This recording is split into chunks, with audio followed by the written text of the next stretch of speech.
Aujourd'hui, je vais vous parler d'une évolution importante dans mon parcours de modéliste ferroviaire.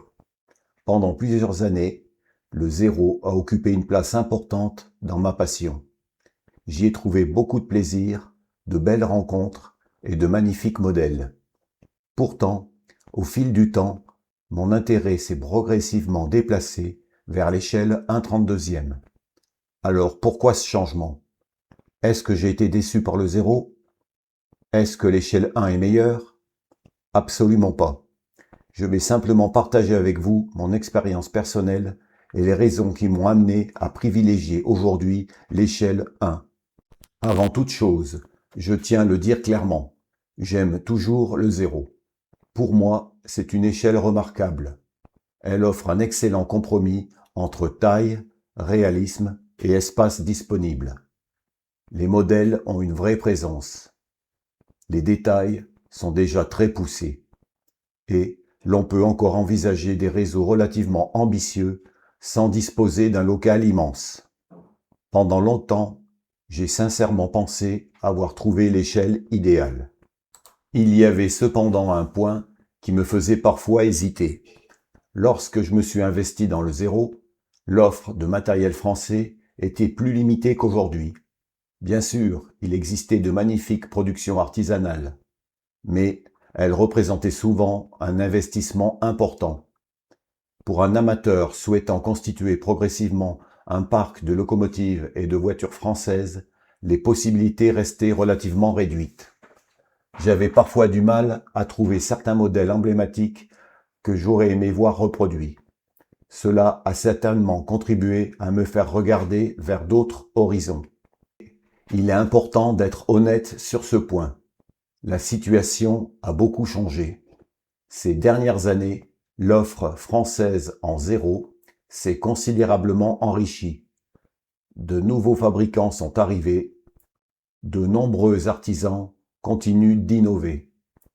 Et surtout, l'apparition de modèles associant plastique et métal a permis de proposer des locomotives et du matériel roulant à des prix plus accessibles. Aujourd'hui, quelqu'un qui souhaite se lancer dans le zéro dispose d'un choix beaucoup plus vaste qu'à l'époque où j'ai fait ce parcours. C'est une excellente nouvelle pour cette échelle. Pendant ce temps, je découvrirai progressivement l'échelle 1. Et je dois reconnaître que j'ai eu un véritable coup de cœur. Ce qui m'a frappé immédiatement, c'est la présence des modèles. Même immobile, une locomotive à l'échelle 1 attire le regard.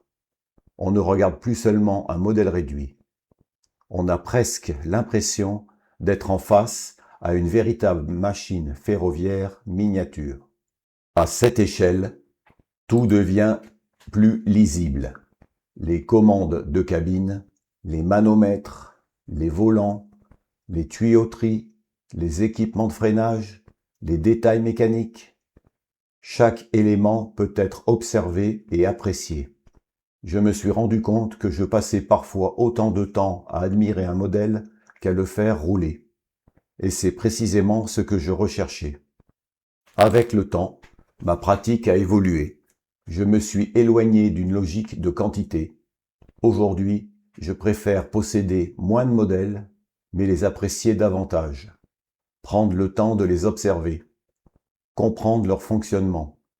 Apprécier leur qualité de fabrication. L'échelle 1 correspond parfaitement à cette approche. L'échelle 1 connaît d'ailleurs une évolution intéressante.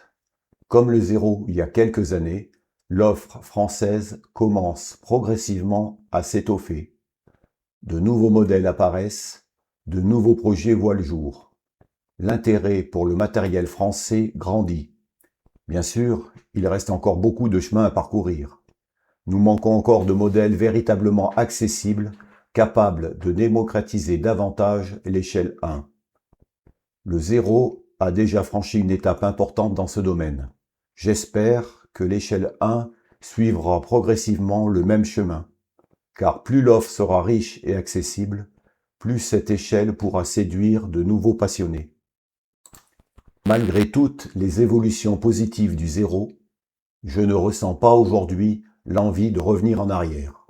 Non pas parce que le 0 ne me plaît plus, mais parce que j'ai découvert dans l'échelle 1 quelque chose qui correspond davantage à ma sensibilité actuelle. La présence, le niveau de détail, la mécanique, le plaisir d'observer, l'émotion que procure chaque modèle. C'est cela que je recherche aujourd'hui. Pour conclure, finalement, je n'ai pas quitté le 0 parce qu'il était insuffisant. Je l'ai quitté parce que ma façon de vivre le modélisme ferroviaire a évolué. Et paradoxalement, le 0 n'a probablement jamais été aussi attractif qu'aujourd'hui. L'offre française progresse, l'accessibilité s'améliore. Et l'échelle 1 suit-elle aussi cette dynamique, même s'il reste encore beaucoup à faire. Au fond, il n'existe pas de meilleure échelle. Il existe simplement celle qui correspond le mieux à nos attentes et à notre manière de vivre notre passion. Et vous, avez-vous déjà changé d'échelle au cours de votre parcours de modéliste? Si oui, pour quelles raisons? Je serai ravi de lire vos expériences dans les commentaires. Merci à tous pour votre fidélité et à très bientôt pour une nouvelle vidéo.